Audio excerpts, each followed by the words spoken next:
Hello friends, I'm Dr. Junaid and today I'm going to talk about lower back pain. This is a very important topic and everybody should understand. So please stay here and listen carefully, write notes if you need to, and I will tell you the most common cause of lower back pain, herniated disc, sign and symptoms, and how we diagnose in the hospital and how we treat this problem. So stay here and watch this video till the end. And by the way, this is my very new video YouTube channel. So if you like my channel, if you like the information that I provide you, please subscribe my channel. Thank you very much. Okay, let's begin. What is lower back pain? Lower back pain is the second leading symptom-related cause for office visits in the United States. Though often self-limited, it can also be a sign of more severe disease, including infection and malignancy. So now I'm going to talk about the most important cause of back pain, that is herniated disc. So the causes of herniated disc include degenerative changes, trauma, or neck or back strain or sprain. Most common, 95% in the lumbar region, especially at L5 to S1. Most common site. L5 to S1 is the most common site. And L4 to L5 is second most common site. L4 lumbar vertebra 4, number 4 to lumbar vertebra 5 is the most common site. So what are the signs and symptoms of herniated disc? So it presents with sudden onset of severe electricity like lower back pain, usually preceded by several months of aching, discogenic pain. So patients will have pain for several months before they even want to visit to see a doctor. First they will do some home remedies or ask their friends, hey, I'm having some back pain, so what to do? But it will be too late when they will actually start thinking about as it is getting more severe and severe and decide to go to the hospital. So common among middle-aged and older men. So this is common among middle-aged and older men.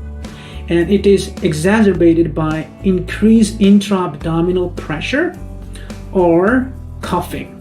So if you're overweight and you have increased intra-abdominal pressure, or whenever you cough, you're gonna feel the pain.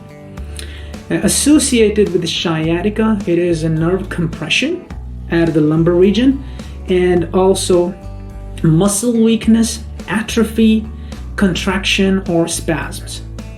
A passive straight leg raise, increased pain, highly sensitive but not specific. So in history and physical exam, usually a passive straight leg raise will increase pain. It is very sensitive, but it's not very specific. A contralateral cross straight leg raise increase pain, highly specific but not sensitive. Then large midline herniation can cause cauda equina syndrome. So if you have large midline herniation, it will cause cauda equina syndrome. That's a syndrome where you actually have the pain from your lower back to the right side of your foot and to the leg. It radiates from your lumbar region to the right side of your leg. How do we diagnose? How do we diagnose herniated disc? Well, we diagnose with a positive passive straight leg raise, and we also diagnose it with imaging. MRI is the preferred test necessary for cauda equina syndrome or for a severe rapidly progressing nerve deficit. So if you're rapidly progressing, there is a pain over that area, or you're having some severe symptoms, then we need to do MRI to pinpoint the problem.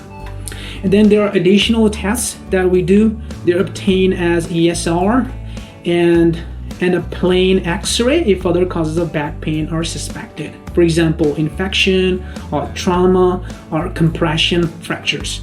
So in other cases, like when a patient has an infection or trauma or compression fractures, then we do X-rays, plain X-rays, to determine the cause of pain, lower back pain. So how do we treat lower back pain? This is very important. So best initial treatment that we give is by non-steroid anti-inflammatory drugs. So we give indomethacin, ibuprofen, painkillers, and also for inflammation. And physical therapy is very important, and local heat. So that's the best initial treatment. Do not prescribe bed rest. Continuation of regular activities is preferred. So best initial treatment, we don't say patients to stay on the bed. We want them to continue having regular activities. Then next treatment is epidural steroid injection or nerve block. It may be of a benefit in those who do not respond to the initial treatment. So first initial treatment, if you do not get any benefit from that, then we give steroid injection. The most definitive treatment, the best treatment, when the initial treatment and the second treatment doesn't work, then we do surgery. Nobody wants surgery, but it happens in most cases because people, they just don't really take it. Like if you're above 40, 45 and you have lower back pain, you should be concerned. Very soon you should go to see a doctor. You should visit a doctor and tell your problem, not your friends, not your family. Okay, all I'm having. In some countries, people just don't like to go to hospital unless they really have a severe problem. And only in focal neurologic deficits and when you persist pain for at least 6 weeks. So when there's a persistent pain for 6 weeks, then we actually do surgery. And after surgery, we still have a lot of a prescription for our patients. We also help them to do some kind of exercise that can make their muscles stronger. The best way to prevent herniation of the disc or lower back pain is to make your lower back muscles stronger. So doing regular exercise or doing incline, walking incline like 10 minutes a day after the age of 35, it actually helps a lot. Just 10 minutes incline. It will build your back muscles and you will never have herniation. And you should also eat a rich diet in magnesium. And that will also prevent, even after surgery, we recommend the diet with rich magnesium. Thank you guys. If you like my video, please subscribe my channel. Thank you.